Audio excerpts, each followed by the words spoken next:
কষ্টের ধন্দনে হবে না, ঘুম মেরে হবে না, দাওয়াতের কাম করতে হবে। হ্যাঁ, আজকে ফিলিস্তিনের যে দাওয়াতের কাম করতো তাহলে এই বিপদে মধ্যে তারা করতো না। আমার সাথে কথা হয়েছে,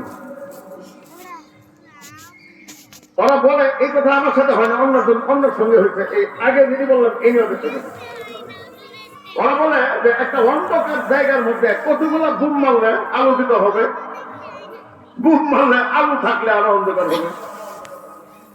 যদি ওই বুম না মাইলে যদি আমি 5 টাকার একটা মোমবাতি কিনা অথবা বা 1 টাকা দিয়ে একটা ম্যাচ কিনা যদি ওইখানে জ্বালাই দেই তাহলে ওই অন্ধকার কি হয়ে যাবো, আলোকিত হয়ে যাবো। হ্যাঁ, কত সুন্দর বয়ান এবং অন্তর কেড়ে নিবে এরকম বয়ান। আমার ভাইয়া, আমরা দাওয়াতের মাধ্যমে পার্টি দাঁড়াবেন, আর দাওয়াত ফিলিস্তিনিরা দাওয়াতের কাম না করার কারণে এদের উপরে এই যুদ্ধ চাপাই দেওয়া হয়েছে। তারা যদি দাওয়াতের কাম করতো তাহলে এই যুদ্ধ তাদের উপরে চাপাই দেওয়া হইতো না, বা এরকম অবস্থার সম্মুখীন হওয়া লাগতো না। কথাটা আমি যদি আরো বাংলায় বলতাম আরো সুন্দর শোনা যেত। কিন্তু আমার ভাইয়েরা, এই বর্তমান জমানার এই তাবলীগ জামাতের এই ভাইয়েরা আমাদের, আমি সামনাসামনি বলছি যে তোমরা যে দাওয়াতের কাম বুঝছ, আলহামদুলিল্লাহ, এটা আখিরি জমানার কারণে বুঝছ।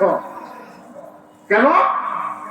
আমার নবী বিশ্বনবী মুহাম্মদ রাসূলুল্লাহ সাল্লাল্লাহু আলাইহি ওয়াসাল্লাম দাওয়াত দিয়েই যে বাতি জ্বালাইন যায়, এটা আমরা নবীও বুঝছি। আমার নবীর চাইতে তোমরা দাওয়াতের কাম বেশি বুঝছ, আলহামদুলিল্লাহ, নাউযুবিল্লাহ। কথা বুঝছেন না? বুঝো কেন? আমার নবীর মতো উত্তম চরিত্রের দ্বিতীয় একজন ব্যক্তি আল্লাহ তাআলা এই পৃথিবীতে সৃষ্টি করেন নাই। এমন চরিত্রের অধিকারী একজন সর্বশ্রেষ্ঠ নবী বা রাসূল, ওনার দাওয়াতের পদ্ধতিটাও পৃথিবীর মধ্যে শ্রেষ্ঠ পদ্ধতি। এই শ্রেষ্ঠ পদ্ধতি হওয়া সত্ত্বেও এই নবীকে সর্বোত্তম চরিত্র নিয়ে 27টা যুদ্ধ করা হচ্ছে। মধ্যম শ্রেণীতে, মধ্যম বর্ণনায়